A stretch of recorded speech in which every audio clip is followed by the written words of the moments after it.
오늘 아침 그 남자는 죽을 예정이었다. 부산 구치소의 차가운 독방, 시계는 사형 집행까지 불과 몇 시간을 가리키고 있었다. 모든 희망이 사라진 순간 누구도 예상치 못한 기적의 시작점은 다름 아닌 한 마리의 개였다. 어떻게 한 마리 진돗개가 완벽하게 조작된 살인 누명을 벗겨낼 수 있었을까? 그리고 왜 그 개는 갑자기 사라졌다가 주인의 사형 집행일에 다시 나타났을까? 삶과 죽음의 경계에서 펼쳐진 이 믿기 힘든 이야기는 우리에게 사랑의 진정한 의미를 되묻게 한다. 도대체 무슨 사연인지 지금부터 그 충격적인 이야기를 시작하겠다. 먼저 구독과 좋아요는 작은 채널에 정말 큰 힘이 된다. 감사하다. 최민수는 부산 구치소의 차가운 독방에서 눈을 떴다. 벽시계가 새벽 4시 37분을 가리키고 있었다. 오늘이 그날이다. 내 인생의 마지막 날 창문 없는 좁은 독방에는 딱딱한 침대병이 손바닥만 한 거울이 전부였다. 거울에 비친 내 얼굴은 3년 전과 확연히 달라져 있었다. 수감 생활이 만들어낸 깊은 주름과 생기 없는 눈빛이 낯설게 느껴질 정도였다. 아침 식사는 드시겠습니까? 교도관 남기철이 작은 창을 통해 물었다. 필요 없습니다. 담담하게 대답했다. 마지막 식사라 더 이상 먹을 필요가 없는 사람에게 무슨 의미가 있을까? 남기철 교도관의 눈에는 동정심이 서려 있었다. 3년간 매일 마주한 교도관이었기에 그의 표정 변화를 읽을 수 있었다. 그는 내가 무죄라고 믿는 몇 안 되는 사람 중 하나였다. 3년 전 중견 IT 기업 개발팀에서 일하던 나는 회식 중 화장실에서 직속 상사 박대현 부장이 피를 흘리며 쓰러져 있는 걸 발견했다. 즉시 신고했지만 현장에서 용의자로 체포되었다. 일주일 전 프로젝트 발표에서 박 부장과 크게 다툰 사실이 있었고 동료들은 내가 평소 박 부장에게 불만이 많았다고 증언했다. 내가 현장에서 발견됐을 때 당황했던 모습이 의심스럽게 보였고 내 지문이 현장에서 발견되었다는 것이 결정적 증거로 작용했다. 사건 당일 우리 팀은 프로젝트 완료를 축하하기 위해 부산의 호텔 레스토랑에서 회식을 했다. 술자리가 무르익은 밤 11시경 화장실에 가기 위해 자리를 떴다. 화장실 문을 열자마자 바닥에 피를 흘리며 쓰러져 있는 박 부장을 발견했다. 그는 이미 숨이 끊어진 상태였다. 공포와 혼란 속에서 즉시 호텔 보안 요원에게 신고했지만 경찰이 도착했을 때 그들의 의심 어린 시선은 모두 나를 향했다. 그날 밤 나는 체포되었고 그 후로 한 번도 자유의 몸이 되지 못했다. 재판은 철저히 불공정했다.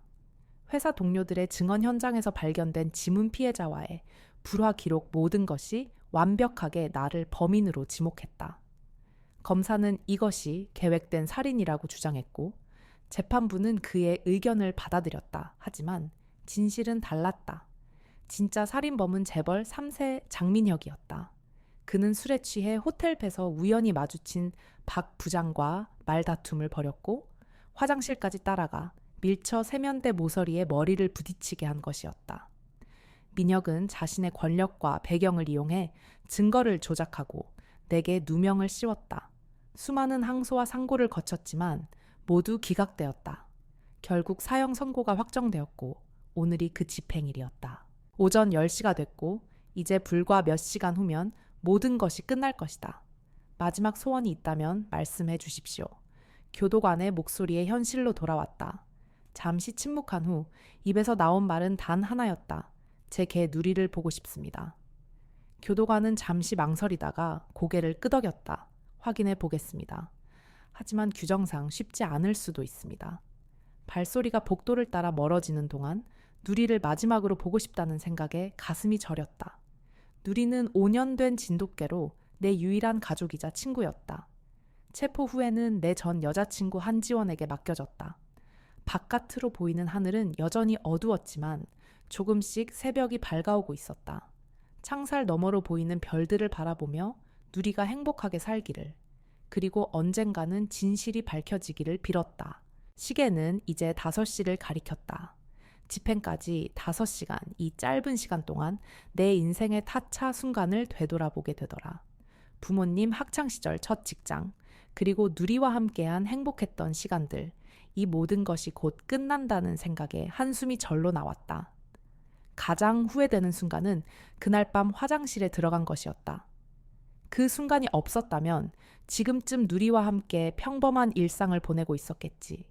매일 아침 누리의 따뜻한 몸으로 깨어나고 퇴근 후에는 함께 공원을 산책하며 주말에는 해운대로 소풍을 가곤 했는데 적막이 가득한 속에서 불현듯 누리의 짖는 소리가 들리는 것 같았다. 매일 아침 나를 깨우던 그 익숙한 소리 하지만 그것은 환청에 불과했다. 내 마음이 그리워하는 소리일 뿐이었다. 이제 와서 원망해봐야 소용없었다. 다만 누리만큼은 마지막으로 보고 싶었다. 그 충성스러운 눈빛을 보고 부드러운 털을 쓰다듬고 마지막 작별 인사를 하고 싶었다. 그것만이 내 유일한 소원이었다. 창밖으로 어둠이 서서히 걷히기 시작했다. 새로운 하루가 시작되고 있었지만 내게는 마지막 날이 될 것이다. 누리를 볼 수 있을까? 아니면 그 소원마저 이루지 못한 채 이 세상을 떠나게 될까? 불안한 마음으로 교도관의 귀환을 기다렸다. 새벽 전화벨 소리에 잠에서 깼다. 시계를 보니 5시 30분. 창밖은 아직 어둠이 채 가시지 않은 시간이었다. 전화기 화면에 부산 구치소라는 발신 번호가 떴고 그 순간 가슴이 철렁 내려앉았다. 오늘이 민수 오빠의 사형 집행일이라는 사실이 머릿속을 스치며 숨이 막히는 듯했다. 한지원 씨 되십니까? 부산 구치소에서 연락드립니다. 침대에 바로 앉으며 떨리는 목소리로 대답했다. 네, 맞아요. 최민수 수감자의 마지막 소원이 자신의 반려견 누리를 만나고 싶다는데 가능한 빨리 반려견을 데리고 교도소로 와 주실 수 있으신지요? 9시까지 도착하셔야 합니다. 가슴이 아프게 조여들었다. 민수 오빠의 마지막 소원이 누리를 보는 것이라니 눈에 눈물이 고였다. 3년 전 헤어졌지만 아직도 그를 위해 누리를 돌보고 있었기에 더욱 가슴이 아팠다. 전화를 끊고 거실로 향하며 누리를 찾았다. 평소 누리가 자는 방석이 비어 있었고 집 안을 둘러보아도 보이지 않아 불안감이 점점 커져갔다. 베란다, 화장실, 침대 밑까지 구석구석 확인했지만 누리는 어디에도 없었다. 현관문을 확인하니 현관 옆에 누리의 목줄이 놓여 있었고 문은 작은 틈으로 열려 있었다. 어젯밤 산책 후 문을 제대로 닫지 않은 것 같아 자책감이 들었다. 급하게 옷을 갈아입고 밖으로 나섰다. 아파트 주변을 돌며 누리를 부르고 찾았지만 응답이 없었다. 초조한 마음에 경찰인 친오빠 지훈에게 연락했다. 오빠는 민수 오빠의 사건에 의구심을 품고 있었고 누리를 돌보는 것을 도와주곤 했다. 오빠, 누리가 사라졌어요. 오늘 민수 오빠가 마지막 소원으로 누리를 보고 싶다고 했는데 30분 후 지훈 오빠가 경찰 제복을 입고 도착했다. 어젯밤 11시쯤 마지막으로 산책시켰고 아침에 일어나니 현관문이 살짝 열려 있었으며 누리가 보이지 않았다고 상황을 설명했다. 누리가 평소에 어디로 산책했었지? 오빠가 물었다. 아파트 뒤 솔밭 공원으로. 민수 오빠는 늘 퇴근길에 매일 그쪽으로 걸어와서 누리와 만나곤 했어. 우리는 공원으로 향했다. 이른 아침 공원은 고요했고 안개가 살짝 피어올라 신비로운 분위기를 자아내고 있었다. 지훈 오빠와 나눠서 찾기로 했다. 20분이 지나고 오빠로부터 연락이 왔다. 공원 북쪽 벤치 아래에서 누리를 발견했다고 하더라. 급히 그쪽으로 달려갔다. 공원 북쪽 구석히 큰 소나무들 사이에 놓인 낡은 벤치 아래에서 누리가 웅크리고 있었다. 다가가자 누리가 반갑게 일어나 꼬리를 흔들었다. 누리를 안으며 안도의 한숨을 내쉬었는데 그 순간 누리는 이상한 행동을 보였다. 계속해서 자신의 목 주변을 앞발로 긁더니 결국 목줄을 뜯어내 물고서는 내 손으로 가져다 놓는 모습이 마치 무언가를 알려주려는 듯했다. 지훈 오빠가 누리의 목줄을 자세히 살폈다. 안쪽 덮개를 열자 초소형 USB가 숨겨져 있었다.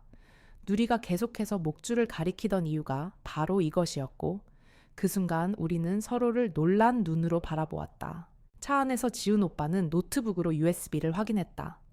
화면에 나타난 것은 호텔 로비와 바의 CCTV 영상이었다. 우리는 숨을 죽이며 화면을 지켜보았다. 영상에는 사건 당일 밤 민혁이 호텔 배서 심하게 취해 있는 모습, 우연히 옆 테이블에 앉았던 박 부장과 말다툼하는 장면, 화를 참지 못한 민혁이 박 부장을 따라 화장실로 들어가는 모습이 담겨 있었다. 또한 10분 후 민혁이 혼자 당황한 표정으로 나오는 장면, 그리고 잠시 후 아무것도 모른 채 민수 오빠가 화장실에 들어갔다 놀라 뛰쳐나오는 모습도 선명하게 보였다. 민수가 무죄라는 결정적인 증거야. 오빠의 목소리가 떨리는 것이 느껴졌다. USB에는 텍스트 파일도 있었다.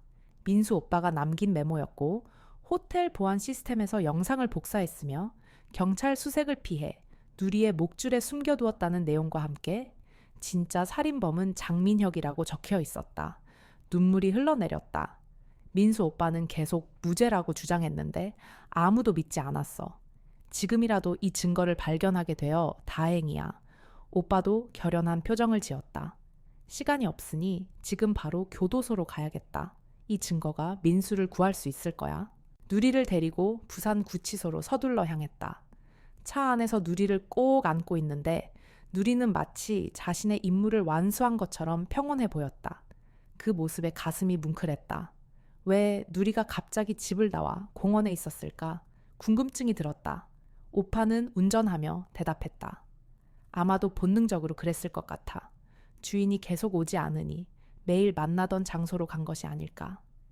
진돗개의 충성심은 정말 특별하지. 누리는 단순한 본능 이상의 무언가를 가진 것 같았다.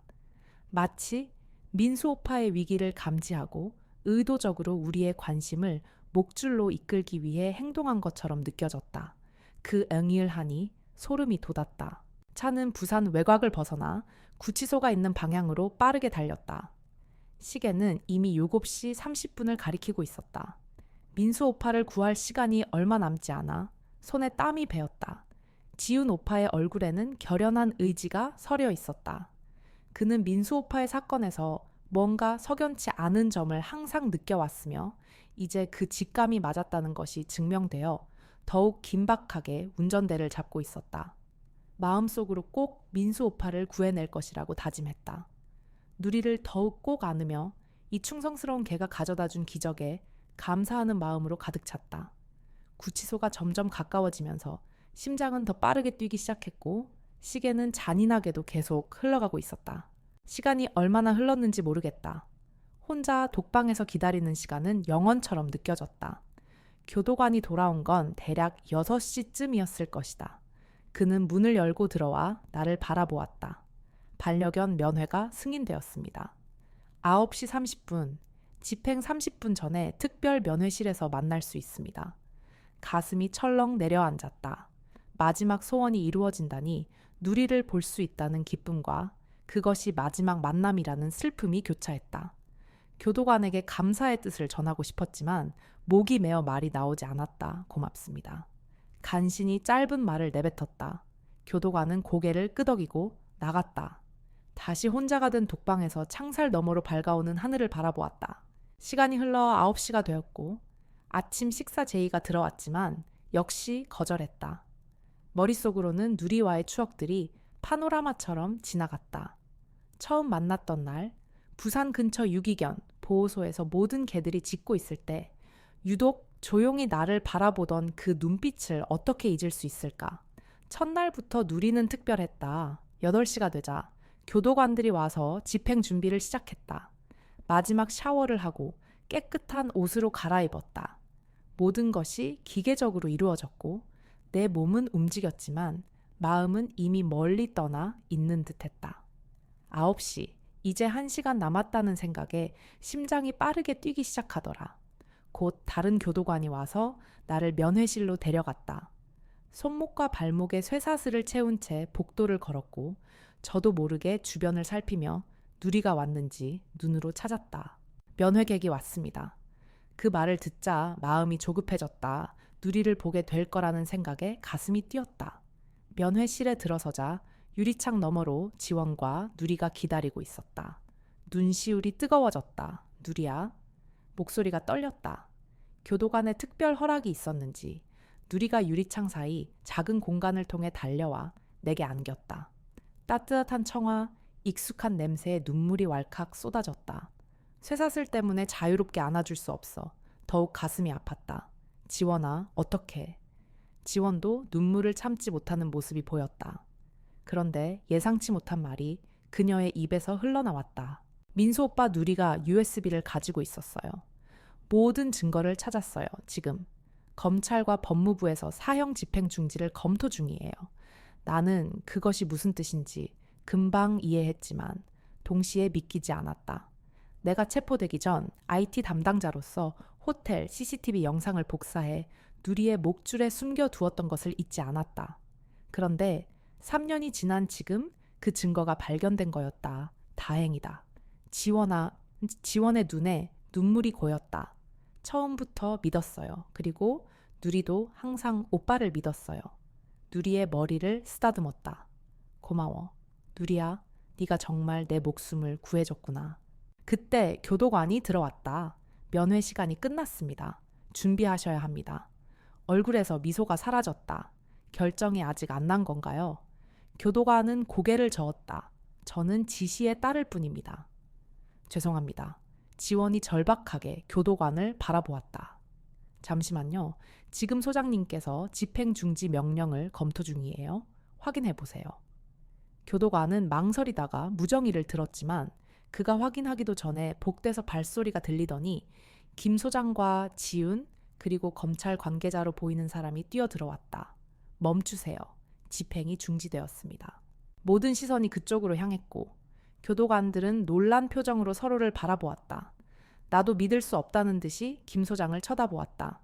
USB 증거가 검찰에 의해 인정되었습니다. 장관님께서 직접 재심을 명령하셨습니다. 김 소장이 숨을 고르며 말했다. 눈에서 눈물이 흘렀다. 무릎이 저절로 꿇어졌다. 3년 동안의 고통과 절망이 한순간에 공기처럼 사라지는 느낌이었다. 문을 열고 지원이 달려와 나를 안았고 누리도 곁으로 다시 다가왔다. 괜찮아요. 이제 괜찮아요. 지원이 내 등을 토닥이며 말했다. 김 소장은 교도관들에게 지시했다. 최민수 씨의 수갑을 풀어주세요. 그리고 특별 면회실로 안내해 주십시오. 수갑이 풀리자 비로소 자유롭게 누리를 안을 수 있었다. 누리의 몸을 꽉 안으며 고마움에 눈물을 흘렸다. 누리는 마치 모든 것을 이해한 듯 내 얼굴을 핥았다. 특별 면회실로 이동한 후 지훈과 검찰 관계자가 상황을 자세히 설명해 주었다. USB에 담긴 증거로 장민혁의 체포영장이 발부되었고 내 재심 절차가 빠르게 진행될 예정이라고 했다. 어떻게 이런 생각을 하셨습니까? USB를 누리의 목줄에 숨긴다는 것까지 검찰 관계자가 물었다. 나는 미소 지었다. IT 보안 담당자였으니까요. 그날 호텔에서 일어난 일을 보안 카메라가 모두 찍고 있다는 걸 알았죠. 체포되기 전 시스템에 접속해 영상을 복사했어요. 경찰이 내 집을 수색할 거라는 걸 알았기 때문에 누리의 목줄이 가장 안전하다고 생각했습니다. 그런데 왜 3년 동안이나 이 증거를 공개하지 않으셨습니까? 검찰 관계자가 의심스러운 눈길로 물었다. 누리를 바라보며 대답했다. 처음에는 변호사에게 말했지만 그조차 내 말을 믿지 않았어요. 그리고 누리가 어디 있는지도 몰랐죠. 체포 당시 누리는 잠시 친구에게 맡겨져 있었고 나중에 지원이 데려갔다는 소식을 들었습니다. 하지만 접촉이 제한되어 있어서 메시지를 전달할 방법이 없었어요. 지원이 말을 이었다. 그런데 어떻게 누리가 갑자기 집을 나와 공원에 있었을까? 그리고 계속 목줄을 가리키면서 우리가 확인하도록 유도하는 것 같았어요. 잠시 생각에 잠겼다. 누리는 항상 영리했어요. 아마도 내가 계속 오지 않으니 본능적으로 우리가 늘 함께했던 공원으로 간 것 같습니다. 그리고 목줄에 뭔가 있다는 것을 알고 있었을지도 모르죠. 누리는 마치 그 말을 이해한 듯 꼬리를 흔들었고 모두가 이 놀라운 개의 지혜와 충성심에 감탄했다. 시간은 11시를 가리키고 있었다. 원래대로라면 이미 이 세상 사람이 아니었을 텐데 누리 덕분에 나는 새로운 희망을 품게 되었다. 이제 내 앞에는 재심과 진실 규명이라는 과정이 기다리고 있었지만 더 이상 나 혼자 싸우지 않아도 된다는 생각에 마음이 편안해졌다. 지원과 지훈, 그리고 무엇보다 누리가 내 곁을 지키고 있었으니까 면회실에서 나와 임시 구금실로 이동하는 길에 문득 하늘을 보니 맑게 파란 하늘이 보였다. 구름 한 점 없는 청명한 하늘이 마치 내 앞날을 암시하는 듯했다. 누리를 품에 안은 채 깊은 숨을 들이마셨다. 살아있다는 것. 그리고 누리와 함께할 수 있다는 것이 얼마나 큰 축복인지 새삼 느꼈다. 지훈이 내 어깨를 두드렸다. 이제 좀 쉬세요. 저희가 모든 절차를 밟아 최대한 빨리 재심이 진행되도록 하겠습니다. 고개를 끄덕였다. 지금은 어떤 말보다 누리의 온기가 더 필요했다. 이 모든 기적이 시작된 것은 누리 덕분이었으니까 한 마리 개의 충성심이 내 목숨을 구했다는 사실이 여전히 놀랍고 감사했다. 재심 공판이 열린 건 그로부터 3개월 후였다. 법정에 들어서니 긴장감이 온몸에 감돌았지만 이번엔 구속 상태가 아니었다. 재심이 결정된 후 보석으로 풀려나 지원의 집에서 누리와 함께 지내고 있었다. 처음 자유의 몸이 되었을 때 누리가 나를 알아보고 기쁨에 펄쩍 뛰어오르던 모습이 아직도 눈에 선하다. 법정은 취재진과 방청객으로 가득 찼다. 내 사건이 억울한 누명을 쓰고 사형 직전에 구출된 드라마틱한 이야기로 전국적인 관심을 끌고 있었기 때문이다. 하지만 내게는 그저 진실이 밝혀지는 것 자체가 중요했다. 판사가 입정하자 법정이 조용해졌다. 숨을 죽이고 판결을 기다렸다. 그리고 마침내 그 순간이 왔다. 새로운 증거를 검토한 결과 본원은 최민수 씨에 대한 모든 혐의를 기각하고 무죄를 선고합니다. 판사의 목소리가 법정에 울려 퍼졌고 안도의 한숨과 박수 소리가 들려왔다. 눈에서는 뜨거운 눈물이 흘러내렸다. 변호인과 악수를 나누고 방청석을 바라보았다. 법정 밖에는 누리가 기다리고 있을 거라는 생각에 가슴이 벅찼다. 이제 끝났군요. 판사가 말을 이었다. 최민수 씨, 긴 시간 동안 많은 고통을 겪으셨을 텐데 마지막으로 하실 말씀이 있으신지요? 천천히 일어나 말했다. 저는 제가 살아있다는 것이 아직도 믿기지 않아요. 3달 전만 해도 죽음을 기다리고 있었는데 지금은 자유의 몸이 되었습니다. 이 모든 것이 제 반려견 누리 덕분이에요. 그리고 끝까지 저를 믿어준 한지원 씨와 한지훈 경찰관에게도 감사드립니다. 진실은 언젠가는 밝혀진다는 것을 이제 진심으로 믿게 되었어요. 재판이 끝나고 법원 밖으로 나왔다. 취재진들이 몰려들었지만 내 눈은 오직 한 곳만을 향했다. 지원이 누리를 안고 나를 기다리고 있었기 때문이다. 누리야, 달려가 누리를 안았다. 누리는 반가움에 찬 소리로 나를 반겼고 그 소리가 마치 천상의 음악처럼 들렸다. 축하해요. 지원이 미소 지었다. 고마워. 지원아, 네가 아니었다면 이런 날은 오지 않았을 거야. 지원은 고개를 저었다. 아니에요. 누리가 없었다면 아무것도 할 수 없었을 거예요. 누리의 머리를 쓰다듬었다. 내 목숨의 은인, 누리야. 정말 고마워. 지훈도 다가와 내 어깨를 두드렸다. 앞으로 어떤 계획이 있으세요? 잠시 생각하다. 미소 지었다. 우선은 누리와 함께 해운대를 걷고 싶어요. 자유롭게 말이죠. 그날 우리는 누리를 데리고 해운대, 해변으로 향했다. 봄날의 따뜻한 햇살이 바다를 비추고 있었다. 누리와 함께 산책로를 걷는 느낌이 이렇게 행복할 줄 몰랐다. 3년 만에 자유롭게 걷는 느낌은 말로 표현할 수 없을 정도로 황홀했다. 해변에서 멈춰서 누리를 안아 올렸다. 누리야 덕분에 내 인생이 다시 시작됐어. 이젠 우리 함께 새로운 삶을 살자. 누리는 마치 이해한 듯 기쁘게 짖었고 나는 웃으며 다시 걷기 시작했다. 지원이 우리를 따라 걸었고 지우는 잠시 전화를 받기 위해 뒤에 남았다. 이제 어떻게 할 생각이에요? 지원이 물었다. 하늘을 바라보며 대답했다. 우선은 휴식이 필요해. 그동안 너무 많은 일이 있었으니까 그 후에는 아마도 다시 일을 시작해야겠지. 오빠 회사에서 복직 제안이 들어오지 않을까요? 오빠 사건이 뉴스에 많이 나오면서 회사도 이미지 회복을 위해 노력하고 있거든요. 나는 씁쓸하게 웃었다. 그럴지도 모르지만 아직은 생각해 볼 시간이 필요해. 지금은 그저 이 자유를 만끽하고 싶어. 지훈이 전화를 끊고 우리에게 다가왔다. 장민혁이 체포되었습니다. 해외로 도주하려다 공항에서 붙잡혔대요. 고개를 끄덕였다. 그에게 미움은 없어요. 그저 진실이 밝혀진 것으로 충분합니다. 우리는 계속 해변을 따라 걸었다. 누리는 때로 앞서 달리다가 돌아와 나를 확인했다. 마치 내가 사라질까봐 걱정하는 것처럼 보였는데 그 모습이 가슴 아프면서도 감동적이었다. 누리가 정말 특별한 것 같아요. 지원이 말했다. 그날 갑자기 집을 나간 것도 목줄을 가리킨 것도 모두 우연이라고 보기엔 너무 신기해요. 누리를 바라보며 미소 지었다. 진돗개의 충성심은 정말 놀랍죠. 누리는 내가 위험하다는 것을 느꼈던 것 같아요. 그래서 본능적으로 행동한 거겠지만 때로는 그 이상의 무언가가 있는 것 같아요. 해변의 벤치에 앉아 잠시 쉬었다. 누리는 내 발 밑에 편안하게 누워 있었다. 머리를 쓰다듬으며 생각에 잠겼다. 석양이 바다에 비치는 모습이 너무 아름다워 눈을 뗄 수 없었다. 이렇게 평범한 풍경이 이토록 소중하게 느껴질 줄 몰랐다. 갑자기 가슴이 먹먹해졌다.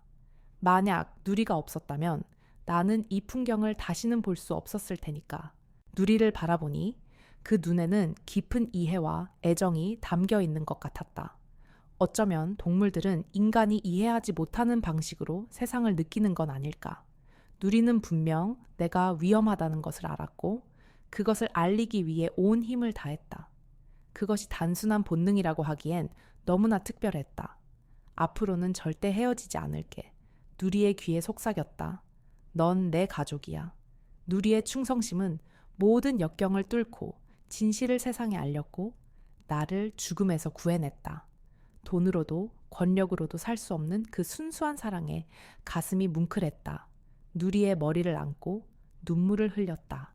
해가 지고 어둠이 내려앉자 우리는 집으로 향했다. 나는 당분간 지원의 집에 머물기로 했고 누리는 그 사실이 무척 마음에 드는 눈치였다. 사실 나도 마찬가지였다. 지원과 누리와 함께하는 시간이 너무 소중하게 느껴졌기 때문이다. 집으로 돌아가는 차 안에서 창밖을 바라보며 생각했다. 3년 전 내가 체포되던 날 누리에게 마지막으로 한 말이 곧 돌아올게였다. 그 약속을 3년 만에 지켰다. 하지만 누리는 단 한 번도 나를 포기하지 않았다. 끝까지 기다리고 끝까지 나를 구하기 위해 노력했다. 소위 이성적인 인간들이 나를 의심하고 단죄했을 때 단순한 본능으로 산다고 여겨지는 한 마리 개가 진실을 지켜냈다는 사실이 아이러니하게 느껴졌다. 그것이 누리의 충성심이자 사랑이었다. 집에 도착해 누리는 예전 자리인 소파 옆 방석에 편안하게 자리 잡았다. 마치 시간이 거꾸로 돌아가 아무 일도 없었던 것처럼 자연스러운 모습이었다. 하지만 우리 모두 알고 있었다. 모든 것이 달라졌다는 것을. 그날 밤 누리 옆에 누워 누리의 숨소리를 들으며 생각했다. 인생은 참 신비롭다고. 내 생명을 구한 것이 법이나 제도가 아닌 한 마리 개의 충성심이라니. 누리는 내게 단순한 반려동물이 아니라 그 이상의 희망이 되었다. 누리야, 이제부터 우리는 영원히 함께할 거야. 속삭이며 잠이 들었다. 그 밤은 오랜만에 악몽 없이 깊이 잠든 평화로운 밤이었다. 내일은 새로운 날이 시작될 테니까 누리와 함께하는 새로운 인생의 첫날이 오늘 이야기 어떻게 들으셨나요? 오늘은 억울한 누명으로 사형을 앞둔 남자와 그를 구한 한 마리 진돗개의 감동적인 이야기였다. 최민수는 3년간 무고한 살인죄로 감옥에 갇혀 있다가 사형 집행 직전 자신의 반려견 누리가 목줄에 숨겨둔 증거를 통해 구출된다. 단순한 동물의 본능을 넘어선 누리의 충성심과 사랑은 인간의 법과 제도가 놓친 진실을 밝혀냈고 주인을 죽음에서 구하는 기적을 만들어냈다. 이 이야기는 진실과 정의 그리고 무조건적 사랑의 힘을 보여준다. 별빛 사연은 여기까지다. 이 영상이 도움이 되셨다면 좋아요와 구독 버튼을 눌러주세요. 시청해주셔서 감사합니다.